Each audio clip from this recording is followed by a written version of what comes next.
Hey, what's going on, everybody? This is the Pop Culture Junkie. Today is Thursday, November 16th, 2017, and that means it is the Thursday before all the wrestling that's coming to town. That's right. So many of you know I live in Houston, and we have a lot of wrestling coming to town this weekend.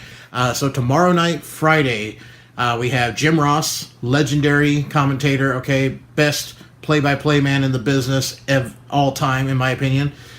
He will be coming to Houston tomorrow, Friday night, to do a book signing for his new book, Slobberknocker, and I get to meet him. He's going to be at Barnes & Noble in the Houston area. I can't wait. I've never met the man himself. I did get to go to his Q&A show a couple years ago when they had Night of Champions here in Houston. That was the night Sting came back to fight for the title against Seth Rollins, which unfortunately became his last match. But that night, Jim Ross, or actually that afternoon, Jim Ross did a Q&A show nearby the arena, and I went to that, and that was really cool. But he's going to be doing a book signing on Friday night, so I'll be there. Saturday, NXT War Games. That's right, NXT TakeOver War Games live from Toyota Center. That'll be the first wrestling event at Toyota Center, but not the last. Sunday night, we have Survivor Series. That's already going to be awesome. Then Monday and Tuesday, we have Raw and SmackDown. I won't be going to those two shows, but I will be going to NXT War Games, and I'll be going to Survivor Series.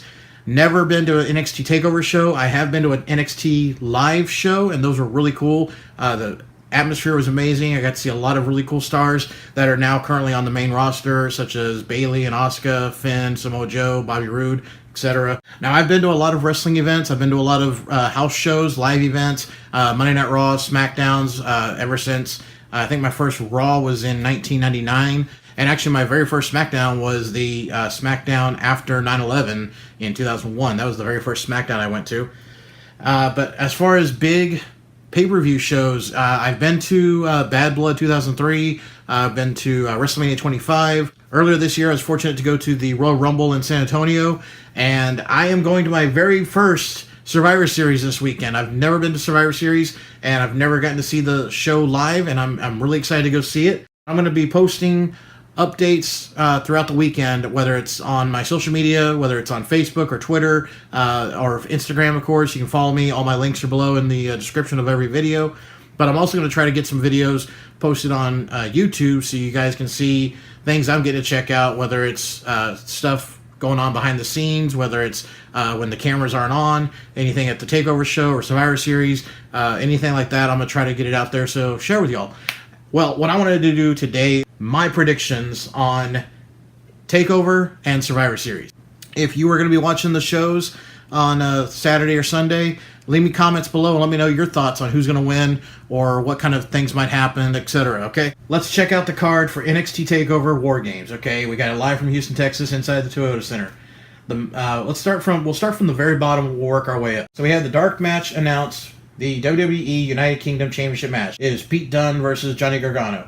And supposedly this is still going to be a dark match unless they change it at the last minute, but meaning it's only going to be for the live audience in the arena. We won't actually see it on the network. My pick, I'm going with Pete Dunne. I don't see them doing a title change on a dark match unless they're really trying to get the point across to the fans where, hey, you have to go to the live show because you might miss out on a title change. That's the only reason I can think that they would put the title on Johnny Gargano.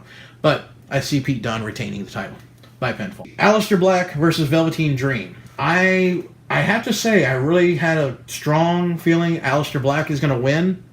But based on the last couple of weeks on NXT, if you've been watching, I really think Velveteen Dream's going to win. Cassius Ohno versus Lars Sullivan. Okay, Cassius got the okay from Regal on the most recent NXT show.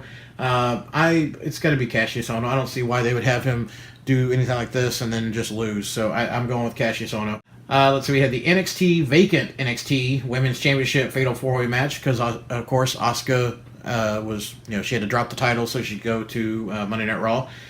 We have Ember Moon versus Kairi Sane versus Nikki Cross versus Peyton Royce. I was set on Kairi Sane, actually, but I'm going to say Nikki Cross. I would like to see Sanity hold the tag titles and the women's title. That would be really cool. So I'm picking Nikki Cross. The NXT Championship title match, we have the champion Drew McIntyre versus Almas with Selena Vega. I'm going to have to go with Drew McIntyre. That's who I'm picking. I don't see them making Almas champion. Especially, I think they're going to give Drew a longer run as champ for a while, because I don't see Drew McIntyre dropping the belt and then going to the main roster. Even though he could drop the title and just feud and they could go back and forth, I don't see him dropping the title yet. So I'm going to go with Drew McIntyre retaining. And then the main event. First time ever on WWE Network television, whatever you want to call it, pay-per-view. We have a War Games match. War Games is where they have 2 wrestling rings, which I'm assuming they're going to have both rings assembled and in the arena, and they'll use one ring at a time for different matches up until the main event. And then at the main event, they'll use both rings together. Because I don't see how they're going to lower a ring to the floor. They're going to bring a ring in from the side. No, I think I'm fine with them just having 2 wrestling rings in there, and that's it. Look at World War III back in the day when they had WCW World War III pay-per-view. They just had 3 rings set up for the big giant, battle royals. Why not? I always thought that was really cool. I don't have a problem with it. So for War Games, 2 wrestling rings side by side, and then they lower a cage, and it's supposed to have a roof on it. I've heard recently, even as recent as this morning, people were posting on social media saying there's rumors that the cage is not going to have a roof. That makes no sense. It's just a giant steel cage match then, not War Games. War Games, you are trapped and confined inside of a cage. No way in or out. Okay, once you get into the match, you're in there. So I'm hoping they do have a roof on that cage. I hope so. I expect them just to lower the cage onto the main rings. In the War Games match, we have the Authors of Pain and Roderick Strong against Sanity and the Undisputed Era. I am so looking forward to this match that I don't even care who is participating or not participating. I just think this match is going to be amazing. I expect there to be a lot of violence. I do expect there to be blood in this match. Okay, I know WWE they've been on that PG run for a long time. Every now and then it goes a different way, or they'll get busted open the hard way accidentally, supposedly. I expect to see at least 2 people bleeding in this match. Okay, this should be a violent match, as close to as violent match as we can get in our current wrestling world of today. But my pick, it's got to be Undisputed Era. They need to win. They have to win. It's either going to be they're going to destroy everyone and win, or I have a strong feeling Roderick Strong might turn on Authors of Pain and do a swerve to where he does end up joining the Undisputed Era. Maybe, but that's my choice. That's my opinion. So there you go. That's my picks for NXT War Games. Let me know your thoughts. Post them below. Give me your thoughts on what you think might happen at the pay-per-view. Are we going to see some interference, some outside interference? Are we going to see somebody else jump in and interrupt any of these matches? Let me know. Okay, so on Sunday night, we have the WWE Survivor Series live from Houston, Texas, inside the Toyota Center.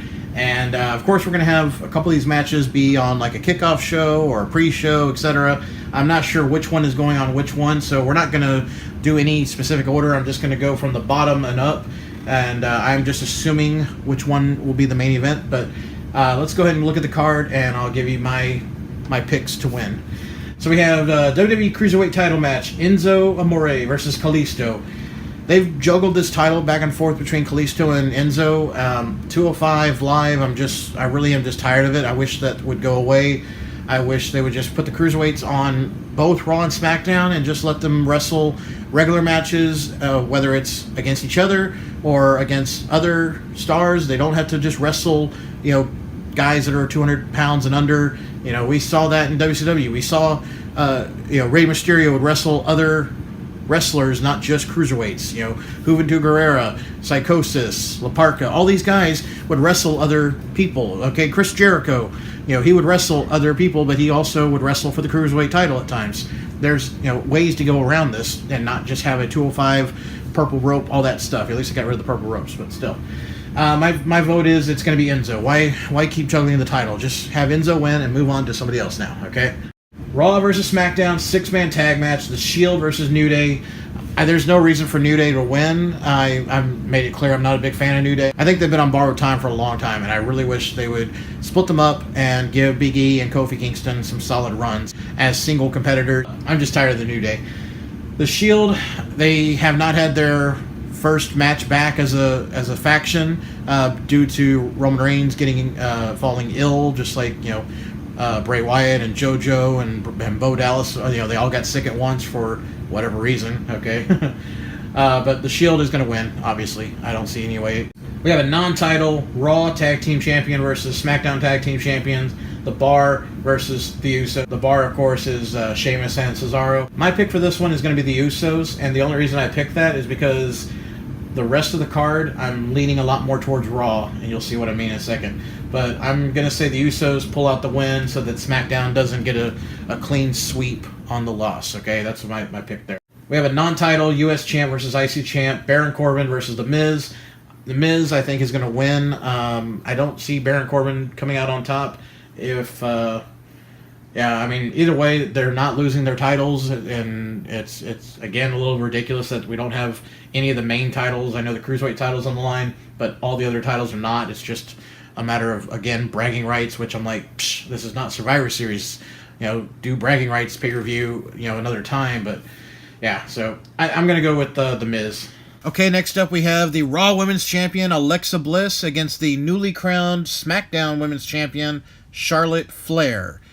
My pick for this one is going to be Alexa Bliss. Now, Charlotte just won the title. Natalya was the champ, and she was scheduled to face Alexa. I think, honestly, even though this is supposed to be Raw versus SmackDown, they can't get too far away from the storylines that they need to keep continuing on the shows. So I could see Natalya making an appearance and costing Charlotte the match. I mean, no one loses a title, but it will help Natalya get a little bit of redemption. I mean, she's supposed to be a heel character, so I think that would be the best way to go. Have Natalya come out, whether it's just standing on the stage or coming out and physically getting up on the apron, some kind of distraction to allow Alexa to pick up the win. And Alexa gets a win in a heelish way, and she's supposed to be a heel. It's a win-win, I think. Women's Tag Team 5-on-5 match, Raw versus SmackDown. So on the Raw team, we have Asuka, Sasha Banks, Bayley, Nia Jax, and Alicia Fox against SmackDown's Becky Lynch, Carmella, Naomi, Tamina, and a fifth mystery person to be determined. Well, first of all, who do you think is going to be the fifth mystery person, okay? Who do you think is going to be the fifth member of the women's SmackDown team? Now, originally it was going to be Charlotte, but Charlotte just won the women's title, and she's going to be in a match of her own now. So a lot of people are assuming, it's going to be Natty, because she just lost the title. At least she'll still be on the pay-per-view, and she'll be in that match. A lot of people also, there's rumors going around that it could be Paige, because Paige was apparently supposed to be on Raw, and she got herself in some hot water, supposedly. That's the rumor, because she posted some photos of her backstage, and it kind of spoiled the surprise of her being on Raw, because I think originally she was supposed to be on the Raw team, and Bayley was not supposed to win, but we know Bayley is now on the team. And the last rumored person is Nikki Bella is rumored as well. I don't know if she's got anything else going on. I think she's off Dancing with the Stars, so I don't know if she has anything else going on to take up her time, so she's a very big possibility. I'm going to say I think they'll do Paige, maybe. I think if they are not happy with her because of the whole photo thing, which really, come on, she had a bigger thing to deal with photos earlier this year. We know what I'm talking about. But I'm going to say if they're really upset with her, it's going to be Nikki, but it might be Paige. And who's going to win? It's got to be Raw, because Asuka cannot lose. Okay, I will throw the biggest fit in the arena if they have Asuka lose her first match in a 5-on-5 tag team match at Survivor Series. That will be an absolute joke. Yeah, she could get DQ'd or counted out, or Dana Brooke, who had a little something with Asuka on Monday, she could come out and do some interference or something and get Asuka counted out or DQ'd, but I don't want to see that. I just want to see her. I want to see Asuka dominate. I want to see her and maybe Sasha be the last two women standing in the ring. Team Raw versus Team SmackDown. Raw versus SmackDown. We've got the 5-on-5 here.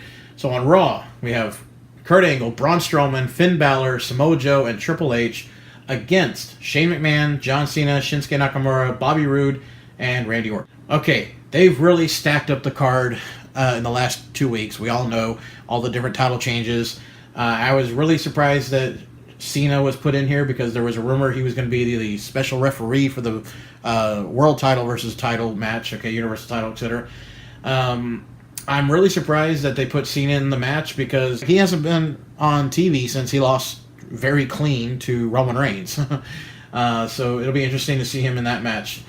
Especially since he's teaming up with Randy Orton, which we know all the history there. I see a lot of things happening between Triple H and Kurt Angle, which might lead to their WrestleMania match, because there's a big chance that they're going to have a match at WrestleMania. I'm so thankful they took out Jason Jordan. I have to say that right away, which I know a lot of people are. I'm glad they took Jason Jordan out. I think that's the worst storyline they have going right now, or one of the worst storylines they have going right now. It's just not believable. It's not working, and I think it's just completely buried Jason Jordan.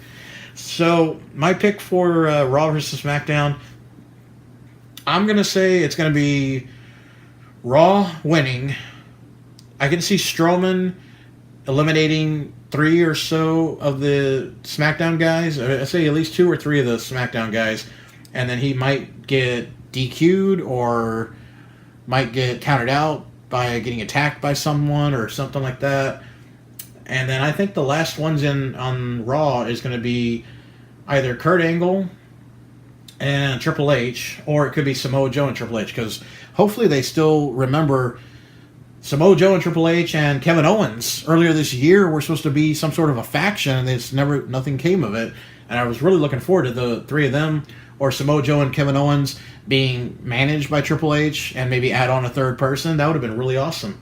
Really, really cool stable. But I'm going Team Raw, and I think the last ones will be Triple H and Joe, or Triple H and Kurt Angle. Something like that. That's what I'm picking. And then finally, what I think should be the main event is WWE Champion versus Universal Champion AJ Styles, the new WWE Champion, of course. No longer Jinder Mahal. Thank you. But AJ Styles against the Beast, Brock Lesnar. This match could easily steal the show. And a lot of people might say, but all Brock does is suplex. Well, yeah, that's all he's had to do for the last few years now, because, hey, if you're only asked to do this, why are you going to do more, okay? I do think for a guy like AJ Styles, Lesnar is willing to do whatever else extra is asked of him to really make this a good match and make it a memorable match. Now, if you've watched Brock Lesnar back in 2002, 2003, his early years, okay, his first run in WWE, he had some actually really entertaining matches with The Rock and Kurt Angle and other ones too. But I'm just going to say he can actually put on a really good wrestling match, more than just German suplexes, okay, and an F5. He can do a lot more. He's a very athletic person. And I think this match could easily steal the show, and I hope it does. I don't see them doing a double countout or a double DQ or DQ finish or something like that. I do see it being a clean finish. And sadly, I think they're going to end up having AJ job to Brock after probably one F5. Okay, I think he's going to put in some really good offense, but I think it's going to be one F5, just like Strowman lost to him with one F5. Okay, and of course, for the time being, it looks like we're inevitably going to get Roman Reigns against Brock Lesnar at WrestleMania, and then Roman will be the one to finally beat Lesnar for the Universal title. Unfortunately, I don't buy it, and I don't think it's a good move, but that's the direction they're going to go in, and they're stubborn, so they're going to do it. But I can see Brock Lesnar going over. Who would I rather choose? Of course, I would rather choose AJ Styles to win and be the victor. I think that's a smart move, but I think they're going to go the other way. Okay, well, that's my predictions for Survivor Series. You saw my predictions for TakeOver War Games as well. Share with me. Let me know your thoughts on upcoming match this weekend. What's your favorite one you're looking forward to? What are you hoping to see? What do you hope will the outcomes be, etc.? Share with me. Let me know. But yeah, keep an eye out. If you haven't subscribed, subscribe. Follow along with me on social media, Twitter, Facebook, Instagram. The links are always in the description of every video I do. But follow along with me this weekend, because I'll be posting photos and video and any kind of updates I can to share with y'all. Anything I see that's part of the wrestling experience this weekend. Well, hey, anyone out there attending the shows, I hope you have a great and awesome time. I know I will. I'm looking forward to it. I can't wait. It's going to be an unbelievable experience. And so hell, hey, I'll see y'all this weekend in one way or another. So till then, Pop Culture Junkie, I'm signing out.